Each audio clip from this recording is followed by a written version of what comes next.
నమ్మకంగా కాన్ఫిడెంట్గా ధీమాగా ఉన్నారు కాంగ్రెస్ పార్టీకి సంబంధించిన అభ్యర్థే గెలుస్తారు అని. ఎందుకంటే సరే గత కాలం అంతకుముందు రాజకీయ పరిణామాలు చూసుకున్నా ఎక్కువసార్లు కాంగ్రెస్కి సంబంధించిన నాయకులే గెలుచుకుంటూ వచ్చారు. అండ్ పివి నరసింహారావు గారు లాంటి వాళ్ళని ప్రధానమంత్రి స్థాయికి తీసుకెళ్లిన కాంగ్రెస్ పార్టీయే ఈసారి కూడా గెలుస్తుంది అనే దాంట్లో ఉన్నారు. సరే బీజేపీకి సంబంధించి ఎంతవరకు ఛాన్సెస్ ఉన్నాయి, ఆరూరి రమేష్ గారి గెలుపు అవకాశాలు ఎంతవరకునే, ఆయన ప్రచారం ఎలా సాగుతోంది, ఇవన్నీ 84లో బీజేపీ నుంచి జంగారెడ్డి గారు గెలిచారు. ఆ తర్వాత మళ్ళీ ఇప్పటి వరకు బీజేపీ కనీసం పోటీ ఇచ్చిన దాఖలాలు కూడా లేని పరిస్థితుల్లో ఈసారి ఎలా ఉండబోతోంది అని? ఈసారి అన్నిటికంటే భిన్నంగా ఉంటుంది. ఎందుకంటే తెలంగాణ కోసము కానీ అదేవిధంగా 84లో జంగారెడ్డి గారు గెలిచిన తర్వాత మళ్ళీ అంతటి ఆదరణ ప్రజలలో ఇప్పుడు ఉంది. ఎందుకంటే ఈ వరంగల్ పార్లమెంట్లో మోడీ గారు చేసిన అభివృద్ధి పనులు ఇలా ప్రతి ఒక్క డెవలప్మెంట్ కానీ ఏది కానీ ఇలా వరంగల్ సిటీలో నరేంద్ర మోడీ గారితోనే అయింది. ఒకప్పుడు నేను కూడా మొన్న హన్మకొండ కాన్స్టిట్యున్సీలో కాంటెస్ట్ చేసినప్పుడు ప్రతి దగ్గరికి నేను వెళ్ళినప్పుడు కూడా ఈసారి ఏదో వాతావరణంతో కాంగ్రెస్ పార్టీకి వేస్తున్నాము, నాతోని స్వయంగా ప్రజలన్నమాట.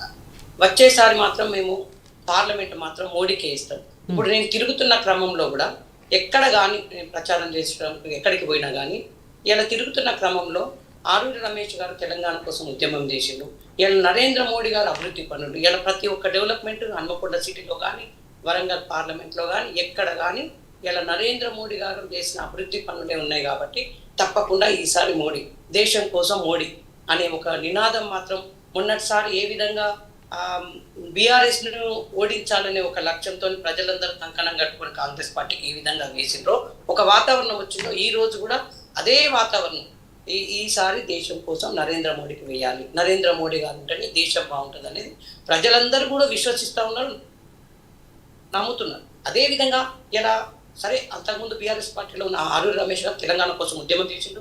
అదేవిధంగా వర్ధన్నపేట కాన్స్టిట్యున్సీలో 2 టర్మ్స్ ఆయన ఎమ్మెల్యేగా ఉన్నప్పుడు కూడా డెవలప్ చేసిండు.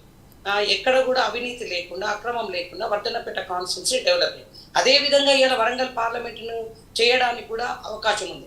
మరే కాకుండా ఇవాళ కాంగ్రెస్ పార్టీ ఇవాళ రిజర్వేషన్ ఎస్సీ రిజర్వేషన్ దాంట్లో ఈ 3 కాన్స్టిట్యున్సీలు ఇప్పుడు తెలంగాణ ప్రాంతంలో ఉన్న 3 ఎస్సీ రిజర్వేషన్ దాంట్లో ఒక్క కూడా మాదిగ సమాజానికి ఇవ్వకుండా ఇక్కడ కూడా మాదిగ సమాజానికి ఇవ్వకుండా ఇప్పుడు కడియం శ్రీహరి గారికి ఫస్ట్ టీఆర్ఎస్ పార్టీ టికెట్ ఇస్తే టీఆర్ఎస్ పార్టీ టికెట్ తీసుకొని పీఫామ్ తీసుకొని వచ్చి మళ్ళీ ఏదైతే బీఆర్ఎస్ పార్టీ నుంచి ఎమ్మెల్యేగా గెలిచి ఇలా కూతురికి ఇవ్వాల్సిన అవసరం ఏమున్నది?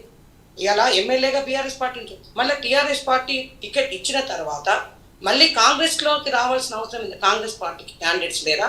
బీఆర్ఎస్ పార్టీకి ఉన్న అనౌన్స్ చేసిన వ్యక్తిని తీసుకొచ్చి ఇవ్వాల్సిన కారణం ఏమున్నది? కడియం శ్రీహరి గారు ఇప్పుడు అభివృద్ధి చేస్తానని మాట్లాడుతున్నాడు, కడియం కావ్య గారు మాట్లాడుతున్నారు. గత 40 సంవత్సరాలుగా ఎప్పుడు అధికారంలో ఉన్న పార్టీలోనే కడియం శ్రీహరి గారు ఉన్నారు. బీఆర్ఎస్ లో కానీ తెలుగుదేశంలో కానీ మంత్రిగా ఉప ముఖ్యమంత్రిగా ప్రతి దానిలో ఇలా కడియం శ్రీహరి గత 40 ఏళ్లుగా అధికారంలో ఉన్న పార్టీలో ఉన్నారు. ఏమి అభివృద్ధి చేయకుండా ఇలా నరేంద్ర మోడీ గారు ఇచ్చిన పథకాలను వాటికి మ్యాచింగ్ గ్రాంట్ ఇవ్వకుండా అడ్డుకున్న వ్యక్తి ఇలా తెలంగాణ కోసం ఉద్యమం చేస్తుంటే నాలాంటి వ్యక్తులు మా అమరేందర్ రెడ్డి గారు నా భర్త లాంటి వ్యక్తి అమరవీరుల స్తూపం కట్టిస్తుంటే కట్టనీయకుండా అడ్డంబడి చేసిన వ్యక్తి ఇలా ఏది కూడా అభివృద్ధి లేకుండా మరి అభివృద్ధి విషయంలో ఎందుకు టీఆర్ఎస్ పార్టీలో ఉన్నప్పుడు ఉప ముఖ్యమంత్రిగా ఉన్నావు, నీకు ఎంపీగా అవకాశాలు వచ్చినాయి, ఎమ్మెల్సీగా అవకాశాలు వచ్చినాయి, ఎమ్మెల్యేగా అవకాశాలు వచ్చినాయి, ఎక్కడ కూడా అభివృద్ధి కాలేదు. ఈ రోజు అభివృద్ధి చేస్తా అంటే దానిలో అర్థం ఉందా? మీరు చెప్పండి, ప్రజలు విశ్వసిస్తారా? 40 years గా అధికారంలోనే ఉన్న పార్టీలో ఉన్నాడు కదా, ఎందుకు అప్పుడు అభివృద్ధి కాదు ఇప్పుడు అవుతుందా? ఎప్పుడు కూడా ఏది కూడా అభివృద్ధి విషయంలో ఏ రోజు కూడా కడియం శ్రీహరి గారు దాంట్లో అభివృద్ధి విషయంలో వెనుకకే ఉన్నారు, ఎక్కడ కూడా అభివృద్ధి కాలేదు. ఇలా నరేంద్ర మోడీ గారు ఈ ప్రాంతం నుంచి ఎమ్మెల్యే లేకపోయినా ఎంపీ గెలవకపోయినా ఈ ప్రాంత అభివృద్ధి కొరకు కట్టుబడి ఉన్నారు. ఎందుకంటే హైదరాబాద్ నగరం తర్వాత వరంగల్ నగరం గొప్ప నగరం. ఈ నగరంలో అన్ని అభివృద్ధి కావాలనే ఉద్దేశంతో smart city, heritage city, Amrit ఇట్లా పథకాలు ఇచ్చి ఈ ప్రాంత అభివృద్ధి కొరకు మొన్ననే నరేంద్ర మోడీ గారు వచ్చి వ్యాగన్ మ్యానుఫ్యాక్చరింగ్ యూనిట్ ఇచ్చింది.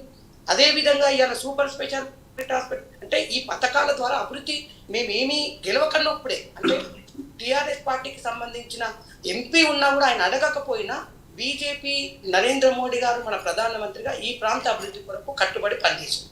అంటే ఈ రోజు ఆరూరి రమేష్ గారు గెలిపిస్తే ఈ ప్రాంత అభివృద్ధి కొరకు ఇచ్చిన స్కీమ్స్ అన్ని కూడా నిజంగా డెవలప్మెంట్ కావడానికి, ఇంకా ఫండ్స్ తీసుకురావడానికి, ఇంకా అభివృద్ధి చేయడానికి అవకాశం ఉంటుంది. కాబట్టి ప్రజలందరూ విశ్వసిస్తున్నారు. కాబట్టి దాని మీద తప్పకుండా ఈసారి భారతీయ జనతా పార్టీ వరంగల్ 84లో ఏ విధంగానైతే జంగారెడ్డి గారు ఆనాడు పివి నరసింహారావు గారిని ఓడించి ఏ విధంగా గెలిచిండో ఈ రోజు కూడా ఇక్కడ ఆరూరి రమేష్ గారు తప్పకుండా గెలవడానికి 100% ఎందుకంటే నేను కూడా తెలంగాణ కోసం ఉద్యమం చేసిన బిడ్డను. ఇక్కడ వాతావరణం ఏందో తెలుసు. తెలంగాణ ప్రాంతం అంటే ఒక ఉద్యమాల గడ్డ. ఇక్కడ ప్రజలు ఎవరు చేయగలుగుతారు, ఎవరు చేస్తారనే ఒక ఆలోచనతో ముందుకు వెళ్తున్నారు కాబట్టి తప్పకుండా ఈ రోజు వరంగల్ పార్లమెంట్ లో భారతీయ జనతా పార్టీ గెలవబోతుంది. సో రమేష్ గారు, ఇక్కడ రెండు పార్టీల నాయకులు కూడా వాళ్ళ పార్టీలకు సంబంధించిన అభ్యర్థుల గెలుపు మీద